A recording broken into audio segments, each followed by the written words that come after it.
तो ओम नमः शिवाय, श्री शिवाय नमस्तुभ्यम, जय श्री महाकाल। जी हाँ भक्तों, कि आपका भी जो बच्चा है उसका जो मन है वो पढ़ाई लिखाई में बिल्कुल भी नहीं लगता। आप लोग बहुत ज़्यादा परेशान हैं उसकी पढ़ाई को लेके कि आखिरकार हमारा जो बच्चा है वो पढ़ता क्यों नहीं है। जब भी आप उसको पढ़ाने के लिए बैठाते हो तो कहीं घूमने चला जाएगा, कहीं खेलने चला जाएगा, कहीं कुछ करने लगेगा, कहीं कुछ, लेकिन पढ़ेगा बस बिल्कुल भी नहीं। और आप लोगों को भी समझ से बाहर है क्या कि ऐसा क्या हो गया जिसके कारण आपका जो बच्चा है वो नहीं पढ़ता। तो आपको परेशान होने की कोई भी आवश्यकता नहीं है, क्योंकि आज जो मैं आपको उपाय बताने वाला हूँ, अगर आपने उसको ध्यान से सुन के और अच्छे तरीके से कर लिया तो अवश्य रूप से सारी इच्छा, सारी मनोकामना जो है वो पूरी होगी ही होगी। और आपका जो बच्चा है उसका जो मन है वो पढ़ाई की ओर आकर्षित होगा ही होगा। क्या करना है, कैसे करना है, पूरा का पूरा मैं बताने वाला हूँ और अच्छे तरीके से आपको समझाने वाला हूँ। तो बस उपाय ध्यान से सुन के अच्छे से करिएगा ज़रूर, ठीक। देखिए, आपको भी पता है कि पूज्य गुरुदेव की जो कथा होती है, ठीक, जो पूज्य गुरुदेव की कथा होती है उसमें लाखों की भीड़ आती है। कैसी भीड़ आती है? लाखों की भीड़ आती है। और जब गुरुदेव की कथा में लाखों की भीड़ आती है तो हाँ, ज़्यादातर जो भक्त होते हैं वो क्या करते हैं, पत्र के द्वारा अपनी इच्छा और अपनी मनोकामना जो होती है वो गुरुदेव तक पहुंचाते हैं। तो अभी गुरुदेव की कथा चल रही थी, आज से 4 से 5 महीना पहले की बात है। गुरुदेव की क्या है, कथा चल रही थी और गुरुदेव की कथा में लाखों की भीड़ आई। अब जब गुरुदेव की कथा में लाखों की भीड़ आई तो वहाँ ज़्यादातर जो भक्त थे उन्होंने क्या किया, पत्र के द्वारा अपनी इच्छा और अपनी मनोकामना जो थी वो गुरुदेव तक पहुँचाई। अब जैसे ही गुरुदेव के पास पत्र पहुँचा, ठीक, गुरुदेव के पास पत्र पहुँचा और गुरुदेव ने पत्र पढ़ा तो वहाँ गुरुदेव ने देखा कि ज़्यादातर जो भक्त हैं उनकी क्या है, केवल और केवल एक ही इच्छा और एक ही मनोकामना है। क्या? कि गुरुदेव, हमारा जो बच्चा है ना उसका जो मन है वो पढ़ाई लिखाई में बिल्कुल भी नहीं लगता। हम लोग बहुत ज़्यादा परेशान हैं, कृपया करके कोई ऐसा उपाय बता दें ताकि हमारा जो बच्चा है उसका जो मन है वो पढ़ाई की ओर आकर्षित होने लगे, पढ़ाई की ओर पढ़ने लगे। हमने उसको क्या कुछ नहीं किया, बहुत अच्छी उसको स्कूल में डाल के रखा है, बहुत अच्छा उसको कोचिंग ट्यूशन दे रहे हैं, हर एक तरह की सुख सुविधा दे रहे हैं, लेकिन फिर भी जब बात पढ़ाई की आती है तो कहीं घूमने चला जाएगा, कहीं खेलने चला जाएगा, कहीं कुछ करेगा, कहीं कुछ, लेकिन पढ़ेगा बस बिल्कुल भी नहीं। कृपया करके कोई उपाय बता दें। अब जब गुरुदेव ने ये देखा तब गुरुदेव ने 2 से 3 उपाय बताए और कहा केवल और केवल ये उपाय कर लीजिए। आपका जो भी बच्चा है जिसका भी मन पढ़ाई लिखाई में नहीं लगता, अवश्य रूप से उसका जो मन है वो पढ़ाई की ओर आकर्षित होगा ही होगा, ठीक। अब जैसे ही गुरुदेव ने उपाय बताया तो लोगों ने जाके इस उपाय को घर में करना शुरू कर दिया। अब जैसे ही लोगों ने जाके इस उपाय को घर में करना शुरू कर दिया, वही लोग गुरुदेव की कथा में मात्र 1 से 1.5 महीने के बाद वापस आए। अब जब वही लोग गुरुदेव की कथा में वापस आए तो उन्होंने क्या किया, फिर से एक बार गुरुदेव को पत्र लिखा। लेकिन ये वाला जो पत्र था ये गुरुदेव को धन्यवाद के रूप में पत्र था कि गुरुदेव धन्य हो आपका, आपके द्वारा बताया गया उपाय हमने कर लिया है, हमारी सारी इच्छा, सारी मनोकामना जो है वो पूरी हो गई है, आपका कोटि कोटि धन्यवाद। तो देखिए, जो लोग भी मेरी आवाज़ अभी सुन रहे हैं ना, अगर आपको भी जानना है कि आखिर ऐसा कौन सा उपाय है जिसको करने मात्र से इच्छा, मनोकामना पूरी हो जाती है, तो चलिए हम बताते हैं आपको आज की इस वीडियो के माध्यम से कि आपको करना क्या है।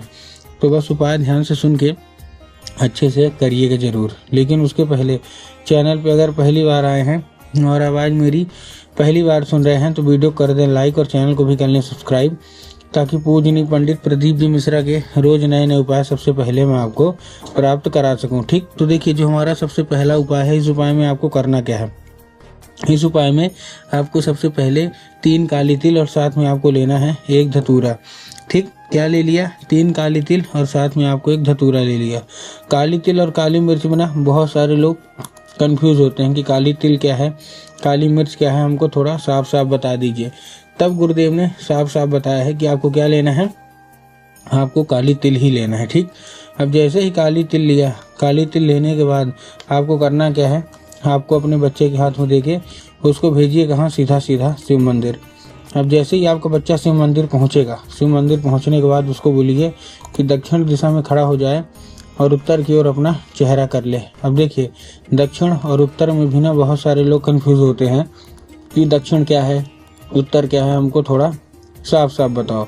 तब गुरुदेव ने साफ साफ बताया है कि आप जिस भी शिव मंदिर जा रहे हैं उस शिव मंदिर का जिधर साइड जलाधारी होगा, आपको अपना चेहरा उधर साइड करके खड़े हो जाना है। ठीक, खड़े हो गए। खड़े होने के बाद आपको क्या करना है, एक नाम लेके क्या करना है, कौन सा, श्रम्भेश्वर महादेव का। ठीक, तो आपको करना क्या है, आपको श्रम्भेश्वर महादेव का नाम लेके और उन्हीं का स्मरण करके आपको चुपचाप क्या कर देना है, अर्पित कर देना है बस। ठीक, तो अब जैसे ही अर्पित किया, पूज्य गुरुदेव कहते हैं 1 से 1.5 महीना ठीक रुक लीजिए।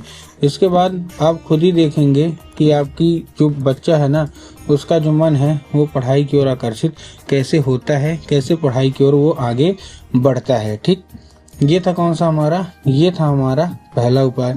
अब हम चलते हैं अपने दूसरे उपाय की ओर। अब देखिए, जो दूसरा उपाय है, इस उपाय में आपको करना क्या है।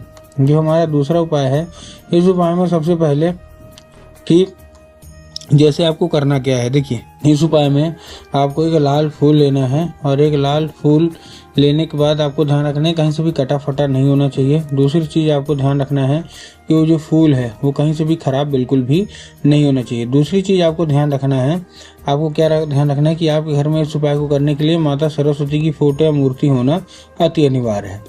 अगर आपके घर में माता सरस्वती की फोटो या मूर्ति है तब तो अच्छी बात है, लेकिन अगर आपके घर में माता सरस्वती की फोटो या मूर्ति नहीं है तो आपको क्या करना है, आपके बाजार जाना है और बाजार जाके आपको क्या करना है, माता सरस्वती की फोटो या मूर्ति लाना है। ठीक, ला लिए। लाने के बाद आपको क्या करना है, शाम के वक्त में उसको, जब आप पूजा पाठ होती है आपके घर में, ठीक, तो जब आपके घर में पूजा पाठ होती है शाम के वक्त में, तो आपको लाल फूल माता सरस्वती को, जितने भी माताएं हैं, अर्पित करना है और माता से उसको औषधि के रूप में मांगना है कि माता कृपया करके औषधि के रूप में हमको ये प्रदान करिए। अब क्या होगा, अब ये औषधि का रूप ले लेगा। औषधि का रूप लेने के बाद आपको करना क्या है, जैसे ही औषधि का रूप लेगा, औषधि का रूप लेने के बाद आपको उसी रात जब आपका बच्चा अच्छे तरीके से खाना पीना खा के सो जाए, तो आपको क्या करना है, वो जो लाल फूल है वो अपने बच्चे के सर पे 2 से 3 बार स्पर्श कर देना है, मतलब फेर देना है। ठीक, पूज्य गुरुदेव कहते हैं कि अगर आपने ऐसा कर लिया ना, तो उस फूल के जरिए स्वयं जो माता सरस्वती है ना, उसके दिमाग में वो प्रवेश कर जाएंगी और उसका जितना भी दिमाग इधर उधर के कामों में लगता है, वहाँ से ना लग के केवल और केवल जो उसका दिमाग है वो पढ़ाई की ओर आकर्षित होगा ही होगा। तो उम्मीद करता हूँ आज का जो मैंने आपको उपाय बताया सारा का सारा बहुत अच्छे तरीके से समझ में आ गया होगा। उपाय अच्छा लगा हो तो कमेंट बॉक्स में हर हर महादेव अवश्य रूप से लिख दें।